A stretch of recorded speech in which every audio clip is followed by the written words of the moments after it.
Salut à tous. Bonjour, ouais. Salut Mathieu. Salut. Donc ça fait plaisir de vous retrouver. Ça faisait un moment qu'on attendait de faire cette vidéo. En fait, cette vidéo pour annoncer la nouvelle prod qui a démarré déjà depuis quelques temps. Mais là, bon, ça commence à prendre forme. Donc oui, pour vous annoncer un nouveau... Alors là, c'est les fans de jeux d'aventure, évidemment, qui seront concernés au premier chef. Mais enfin... voilà, même si vous êtes fan de shoot, vous pouvez rester quand même, on n'est pas sectaire. Donc un nouveau jeu d'aventure qui est en cours sur nos machines préférées, 1632 ou pas, mais on va majoritairement s'adresser aux amoureux d'Atari, d'Amiga et d'Amstrad. C'est pas ce jeu est hors trilogie Athanor, pour ceux qui suivent un petit peu le truc. Normalement le prochain Athanor sera le dernier de la trilogie Athanor 3, mais là ce titre là est hors trilogie. C'est un jeu pour un petit peu changer d'univers, un petit peu s'aérer la tête sur un autre. Là en plus bon, ce jeu a été designé vraiment pour l'Atari et l'Amiga, contrairement à Athanor 2 ou Athanor 1 d'ailleurs, mais qui eux avaient été effectivement designés sur 8 bits, et on avait fait ensuite un passage sur 1632, voilà, donc c'était avec un changement sur le moteur bien sûr, notamment à la souris, tout ça, mais le jeu effectivement à la base avait été calibré pour les versions 8 bits, alors que celui-là a été, le scénario je l'ai commencé en 2015, et je l'ai pensé tout de suite pour les 1632, donc il est beaucoup plus riche, il est beaucoup plus ambitieux quand même. Il va beaucoup plus loin dans plusieurs domaines, et ne serait-ce que déjà sur le scénario et le game design, l'aventure, l'histoire est beaucoup plus riche. Le nombre de personnages rencontrés, et puis par exemple les dialogues à base d'arborescence, où il y aura des interactions entre les personnages, on pourra aborder des tas de sujets différents avec les personnages, donc une richesse dans l'aventure dénotée par rapport à Athanor 2, quoi. Ça va vraiment monter. Donc sur Atari, ce sera un jeu pour STE uniquement. Contrairement à, une fois de plus, à Athanor 2 qui lui est resté compatible STF. Là, bon, comme on a quand même un certain nombre de choses, le DMA est devenu quand même bon, vraiment nécessaire pour ce que tu veux faire, oui. Ouais, c'était quand même un confort. Voilà, après, c'est vrai que je sais pas, c'est toujours difficile de savoir la proportion de joueurs qui sont sur STF ou STE. Bon, donc on a pris le parti pour celui-là d'être sur un STE équipé d'un méga minimum, et ceux qui sont à 2 ou 4 mégas auront accès des troncs de chargement mémoire moindre, enfin voilà, de chargement disque moindre. Voilà, donc sachant que là effectivement on aura c'est un jeu qui va tenir en 5 disquettes, donc on a, une fois de plus, on a 4 univers à explorer. Alors au niveau du scénario, rien à voir. Bon, on va pas spoiler, on va vous montrer 2-3 choses, mais l'idée c'est pas de montrer énormément de choses. Je sais qu'il y en a beaucoup qui préfèrent découvrir, voilà. Donc on va parler un peu du jeu, on va montrer quand même des petites choses, mais on va pas rentrer vraiment dans le détail. On va pas montrer beaucoup d'images, même pas. Enfin, on en montrera peut-être une quand même. Donc l'idée c'est effectivement STE 1 méga, Amiga OCS, on resterait sur 1 méga aussi, et sur Amstrad. Alors le jeu va être Old et Plus. Alors sur la version Plus, parce que je sais que les fans d'Amstrad sont assez chauds là-dessus, à partir du moment où graphiquement on resterait en mode 1, on va au niveau des nouveautés pour le plus, ça va déjà être limité, quoi. C'est-à-dire que le jeu resterait en mode 1, quoi. On ferait pas du mode 0. En revanche, on peut faire des choses pour le plus au niveau de la musique, des bruitages, etc. Mais le jeu resterait compatible old en principe. Bon, il y a des choses qui sont pas complètement arrêtées encore, mais donc des versions quasiment à l'identique sur Atari, Atari ST, Amiga et Amstrad. Sauf que sur ST et sur Amiga, il y a une petite subtilité, un petit bonus. Ouais, alors ce que je qualifierais même d'un truc assez énorme en guise de bonus, c'est que effectivement sur ST et Amiga, tous les dialogues seront parlés. C'est-à-dire que pour ceux qui connaissent ce petite interface, hein, il existe sous différentes formes. Hein, j'ai un Ultra Satan derrière moi. Ça, c'est une version libre, voilà, qui a été faite par différents, qui existent sur Atari. L'équivalent sur Amiga. Bon, malheureusement, l'Amstrad n'a pas d'interface de ce type-là. C'est répandu. Ouais, c'est pas, je crois que ça existe, mais c'est vraiment, voilà. Donc tous les dialogues seront parlés en français et anglais. Ils seront disponibles en français et en anglais. Alors on se dit, ouais, mais là. Combien il y a de disquettes dans la boîte? Est-ce qu'on met 95 disquettes ou pas? Bon, non, l'idée c'est qu'en fait, il y aura le jeu sera accessible. Il y aura donc les 5 disquettes du jeu installables comme Athanor 2 sur disque dur. Et il y aura dans la boîte. Mais on pourra jouer sur disquette aussi. On pourra jouer sur disquette, c'est-à-dire que les personnes qui ont juste un lecteur de disquette. Les non-possesseurs, ceux qui n'ont pas d'Ultra Satan, joueront au jeu normalement. En revanche, ils n'auront pas accès aux voix parlées. Hein.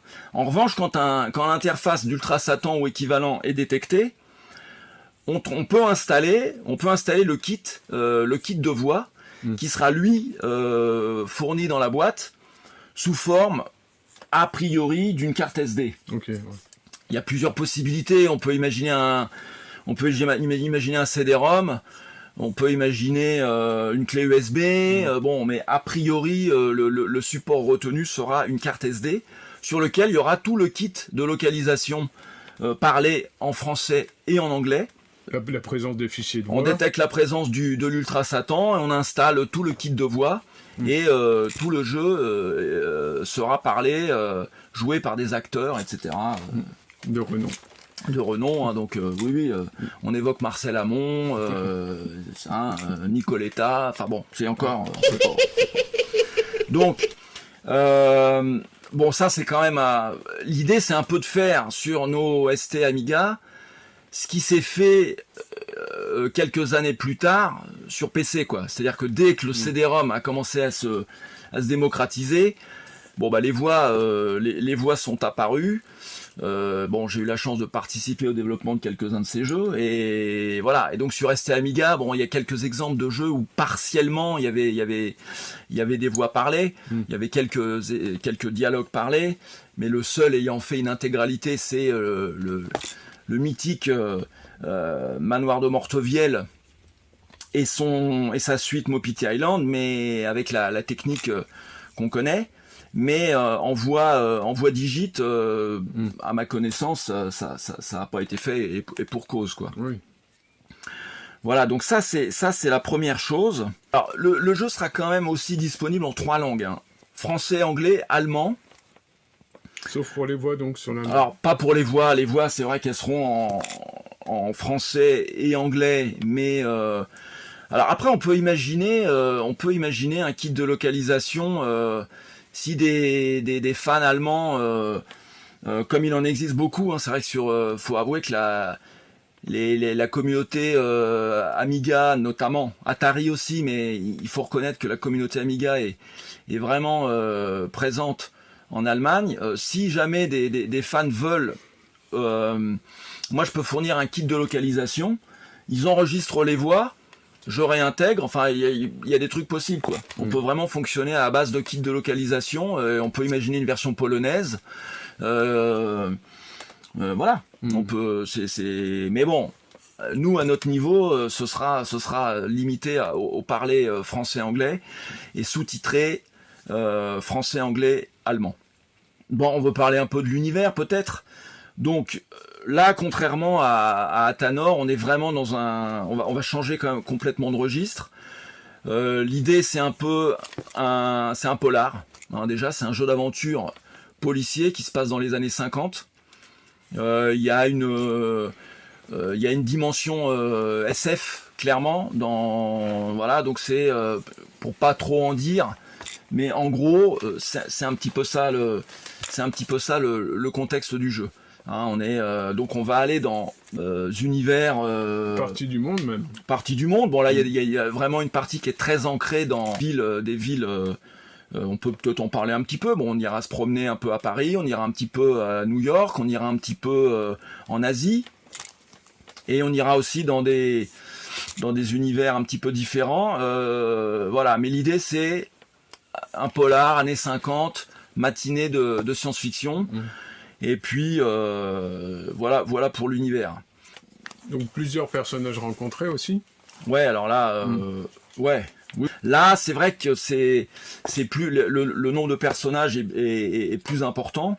Les interactions sont, je l'ai déjà dit, mais c'est vrai qu'elles sont beaucoup plus poussées en termes de possibilités de dialogue. Donc ça participe à mon avis, d'entrer dans l'univers et d'immersion.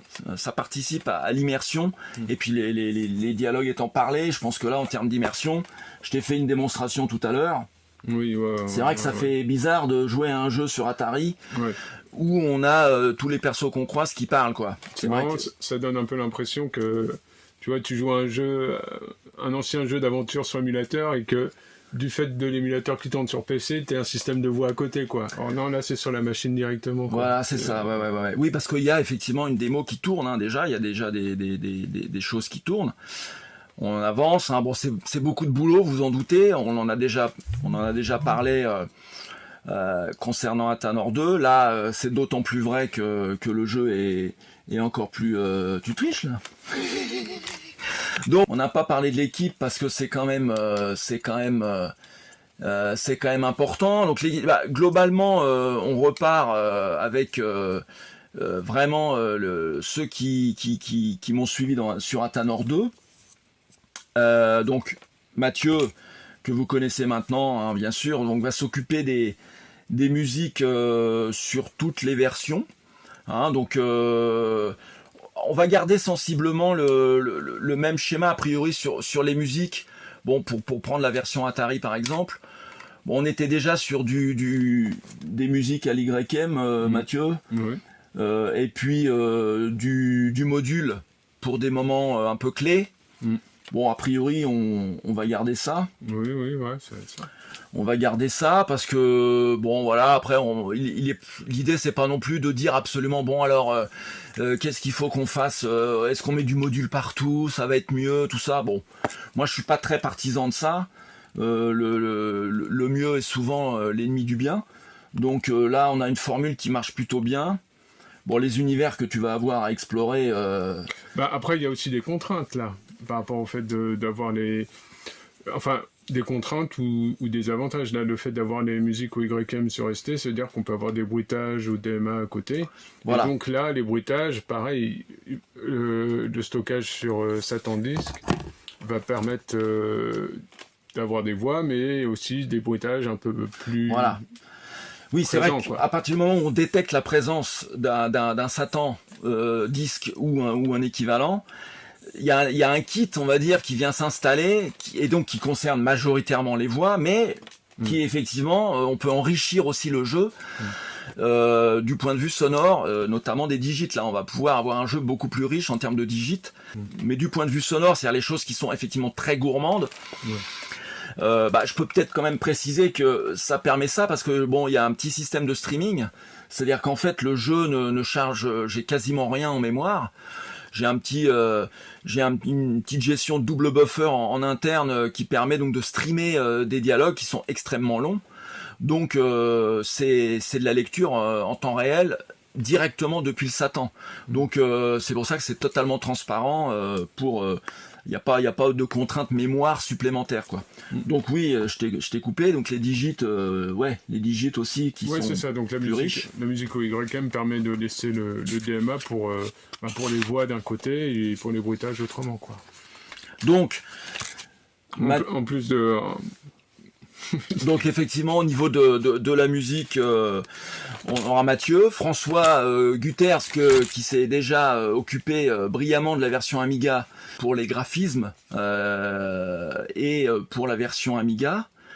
Et alors, changement dans l'équipe, puisque Angel, qui s'était aussi super sorti, illustré avec tous les dessins qui sont à la base de toutes les vues que vous aviez dans le jeu dans Athanor 2. Bon, Angel vit à l'étranger, pour des raisons personnelles, peut pas redémarrer sur l'aventure. Donc, il y a Eric Kernin qui nous rejoint, qui va s'occuper donc qui s'occupe déjà de faire toutes les illustrations du jeu et de la cover également. Donc, qui nous rejoint et qui est un illustrateur de talent. Je vais vous mettre un petit peu des liens où vous pourrez aller un peu voir de quoi il est capable, et puis vous montrer peut-être quelques petites illustrations des crayonnés qu'il nous a fait. Ça vous montre un petit peu sans vous en montrer trop. Et puis on va peut-être vous montrer la cover aussi quand même, hein. On va vous montrer la cover, du coup comme ça vous aurez la cover et le titre du jeu du même coup. Donc, parce que la cover là, il a fait toute l'illustration, quoi. Voilà, la cover est quasi finalisée. Alors, il fait une cover, mais je précise quand même que il fait ça vraiment à l'ancienne. Ça, c'était un souhait personnel, et il a les compétences pour le faire. Donc, je lui ai demandé vraiment de me faire une peinture. C'est-à-dire que c'est une peinture à l'acrylique. Et qui sera effectivement qui servira vraiment de master qui partira chez l'imprimeur pour illustrer la boîte. Donc alors la boîte, pour parler de la boîte, a priori on va rester sur le même format que la boîte d'Athanor 2, hein, c'est-à-dire une boîte qui fait 22 au carré. Bon, vous connaissez hein, la boîte maintenant. Ce qu'on appelle une boîte cloche. Hein, donc une big box, voilà, si on veut. Donc, je pense qu'on restera sur ce format-là. Ce format-là qui est bien aussi parce que on peut se permettre de mettre des choses dedans. Et là, il y aura des choses dedans, puisque ce nouveau jeu reste fidèle. Moi, ça continue de me plaire beaucoup, et de vous plaire aussi. Le jeu est à base d'indices matériels. Alors ça aussi, j'ai essayé de les faire les plus intégrés possible. Bon, je trouve qu'il y en avait certains qui étaient un peu perfectibles sur Athanor 2. L'idée, c'est de partir sur des choses qui sont encore plus intégrées au jeu, qui sont vraiment. Donc il y aura un nombre. Bon, la quantité, c'est pas la taille qui compte. Hein, on est d'accord là-dessus. Bon, par là en l'occurrence, c'est pas la quantité qui est la plus importante. Donc, mais il y aura un certain nombre d'indices matériels dedans. Alors, ce qui m'amène d'ailleurs on aura donc on aura nos disquettes, on aura notre manuel, on aura nos indices matériels. Ce qui m'amène aussi à une petite précision concernant la version Amstrad. Oui, c'est pas validé à 100%, mais l'idée pour la version Amstrad, pour le coup, c'est que le jeu soit jouable à la souris.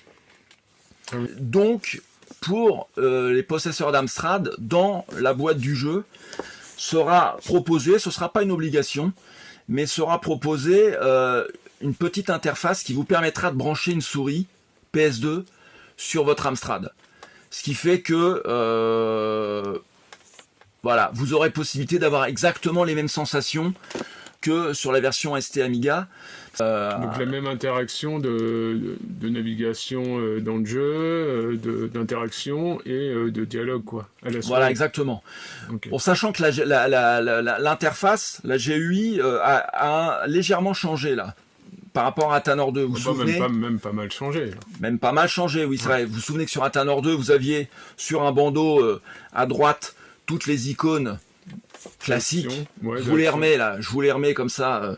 Vous voyez ceux qui auraient éventuellement oublié. Les actions et les déplacements, quoi. Les actions et les déplacements avec une boussole, les actions principales, prendre, utiliser, dialoguer, etc. Cette fois-ci, ils ont disparu. On a un écran qui est beaucoup plus épuré, une interface plus épurée avec l'image centrale qui prend plus de place. On a agrandi la taille de l'image à l'écran. On n'est pas plein écran, mais on a agrandi la taille de l'image. Pour ceux qui ont l'œil, il y a derrière, voilà. Et on a un système d'icônes tournant au niveau de la souris où les actions principales sont accessibles à ce niveau-là. Ce qui permet de c'est plus intuitif, et puis on a un écran qui est plus épuré. On garde notre zone de texte en bas, mais qui pour le coup fait toute la largeur. Et le déplacement se fait par clic sur certaines zones qui sont des sorties de lieux et tout ça, quoi. Voilà, exactement. Ouais, c'est ça. Exactement. C'est-à-dire qu'effectivement, on a cassé le côté nord, sud, est, ouest. Il n'y a plus ces déplacements. Maintenant, on se déplace en fonction visuellement de ce qu'on peut voir. On peut voir. S'il y a une porte, s'il y a une rue, voilà. Voilà, exactement. Si on a une issue visible, parfois pas d'ailleurs. Mais en tout cas, les déplacements se font en fonction de ce qu'on a dans le décor, ce qui est au final plus naturel. Donc on a quand même ce changement assez majeur, oui, dans l'interface par rapport à Athanor 2. Bon, alors on a donné si on devait ajouter des petites précisions sur l'univers, je dirais que l'univers dans lequel le héros va évoluer, donc dans les années 50, tout ça va nous emmener dans des milieux un petit peu interlopes. Donc il y aura une dimension aussi érotique. C'est peut-être un petit peu fort, mais enfin il y a un petit c'est pas du tout interdit aux moins de 18 ans, mais enfin il y a quand même un petit peu de des aspects de charme, tu veux dire. Ouais, il y a une dimension. Il va y avoir pas mal de personnages hauts en couleur. De personnages, voilà, ouais, c'est bien résumé ça. Donc on n'aura pas de. Même dans les dialogues aussi, hein, ce sera un peu plus adulte. On évoquait Michel Audiard au dialogue, c'est ça? Ouais, non, mais ça va être, voilà, c'est vrai qu'au niveau des dialogues, l'idée c'est de faire des trucs aussi un petit peu, dans l'air dans ce qui se faisait aussi, on est dans, oui. Voilà. Esprit polar, esprit années 50. Voilà, c'est ça. Ça s'est fait un petit peu dans quelques jeux à l'époque, ouais, on se souvient les fascinations, Emmanuel, il y a eu quelques jeux. Alors, on peut éventuellement l'évoquer rapidement, mais il y en a qui peut-être se demandent, alors la date de sortie, est-ce que ça sort le mois prochain ou quoi? Oui. Bon, non. Non, alors là, non, on est clairement sur 2024, sur même fin 2024. Ça, c'est compliqué, hein, c'est compliqué parce que il y a beaucoup de boulot et puis tout ça étant fait. Sur le temps libre. Sur le temps libre, forcément, voilà. Bon, l'idée c'est de toute façon, on va vous tenir informés. Hein, le fameux abonnez-vous, oui, parce qu'on va passer par ce canal-là pour vous tenir informés et montrer 2-3 petites choses. Bon, je suis pas fan de montrer régulièrement des images, des trucs. Ça dévoile un peu trop. On le fera un petit peu quand même. De montrer on fera quelques petits clins d'œil. Il y aura un concours aussi, un grand concours qui sortira, qui à la sortie du jeu, là pour le coup ce sera à la sortie, Day One, hein, comme on dit, Day One du jeu. Donc il y aura un grand concours. J'en parlerai plus tard, c'est un peu tôt, mais il y aura un grand concours quel suspense, alors. sur le jeu. Ouais, ça va être amusant. Ça va être amusant. Voilà, je pense qu'on a fait. Il m'en a même pas parlé, hein, donc je sais même pas de quoi il en retourne. Ouais, c'est vrai en plus. Et je vais t'en parler. On peut peut-être vous montrer. Là, vous avez vu quelques croquis passer. Mais allez, on va vous montrer la cover du jeu avec le titre. Et puis on finira quasiment là-dessus. Si ce n'est que l'idée c'est de présenter une petite démo là pour le coup in-game bientôt. Je pense que a priori le mois prochain. Là, on va rentrer dans l'époque des conventions. Il y a plusieurs petites conventions sympas qui s'annoncent. L'AC fin avril, la Gemtos fin mai. Je vous mets les liens hein, pour l'une et l'autre des forums où ça apparaît. Donc c'est deux conventions qui sont top. Bon, il y a Orienté aussi Atari, les deux, ouais. orienté Atari les deux, mais enfin c'est généraliste. Hein. Vous avez tous les micros, les consoles, tout ça. Mais bon, il y a aussi la PGR bien sûr. Et l'ADN, qui elle est plutôt fin juillet, début août. Pareil, je vous mettrai des liens pour ceux qui... Donc l'idée c'est de présenter une petite démo là, lors de la première convention à laquelle on participera. Où tu montreras, enfin où sera montré, il y aura même des dialogues parlés et tout ça. On montrera les choses jusqu'à ce niveau-là, quoi. Voilà, on montrera les fonctionnalités du jeu sur un nombre de vues restreintes, mais on mettra toutes les composantes. Ouais. C'est-à-dire toutes les composantes un peu nouvelles, ouais. Les voix évidemment, le nouveau mode dialogue, la nouvelle interface, et voilà. Mais sur la chaîne, on postera peut-être avant une petite intro, là pour le coup ce sera juste l'intro, avec une belle musique de Mathieu, ça on le fera peut-être avant, on va voir. Juste histoire de vous donner encore plus envie. D'ailleurs, n'hésitez pas à partager, à faire connaître. Nous, ça nous fait plaisir et puis ça nous aide aussi, quoi. Sur la motivation, c'est sûr. Sur la motivation, donc n'hésitez pas à en parler en disant que les fans de jeux d'aventure vont avoir un gros morceau à se mettre sous la dent bientôt. Ouais. Et ben, on envoie la cover. Allez, on envoie la cover. C'est parti.